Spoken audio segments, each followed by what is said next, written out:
The deficiency of integrity. Think with me for a moment about the deficiency of integrity. When researchers James Patterson and Peter Kim wrote their book called The Day America Told the Truth, they asked people this question. I want you to think about this question. What are you honestly willing to do for $10 million? Think about that question. What are you honestly willing to do for $10 million? Well, their research found this out. 25% said that they would abandon their entire family. For $10 million, they would walk away from their family. 25% would abandon their church. 23% would become prostitutes for a week or more for $10 million. Now, this is the one that really got me, and I'm going to put it up on the screen. 7% would kill a stranger for $10 million. Now, let me make that stat very real to you.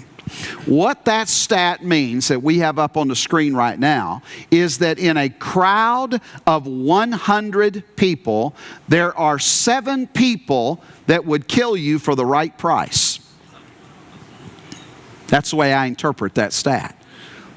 Let me take it to another level. In a crowd of 1,000 people, there are 70 people that would kill you for the right price.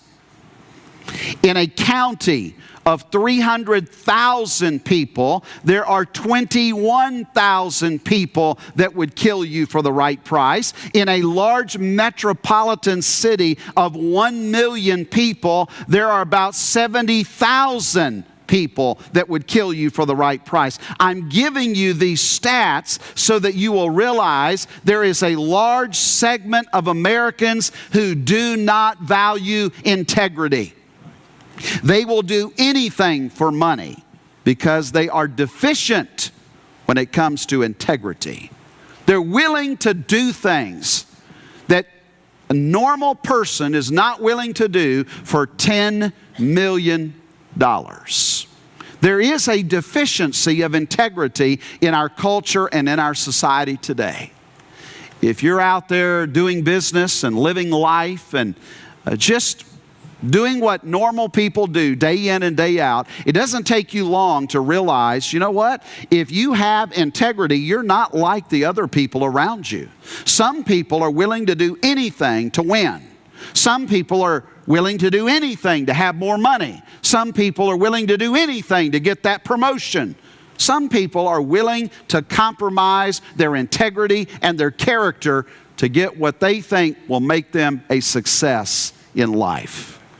We are living in a culture where there is a deficiency of integrity. Number 3, I want to read to you a description of integrity.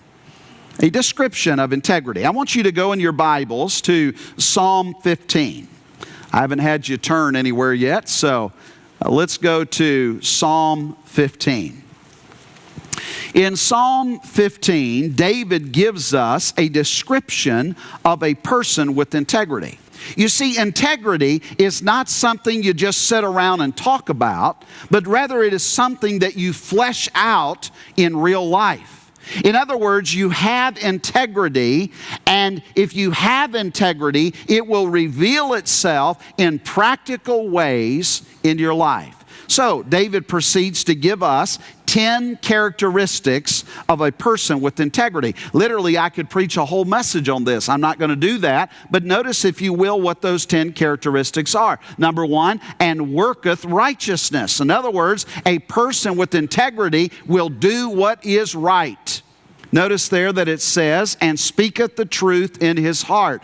A person with integrity speaks the truth from a sincere heart. A person with integrity doesn't lie. Y'all awake out there today? A person with integrity does not lie. Doesn't lie at home, doesn't lie at school, doesn't lie at work, doesn't lie at church, doesn't lie anywhere. Why? Because that person values truth and values integrity. Notice number 3. He that backbiteth not with his tongue. All right? A person with integrity refuses to gossip and to slander others. Look at number 4. Nor doeth evil to his neighbor. He doesn't do wrong to others.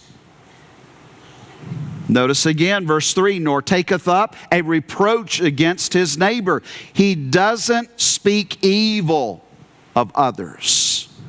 Then notice verse 4, in whose eyes a vile person is condemned. He despises the lifestyle of a sinful person.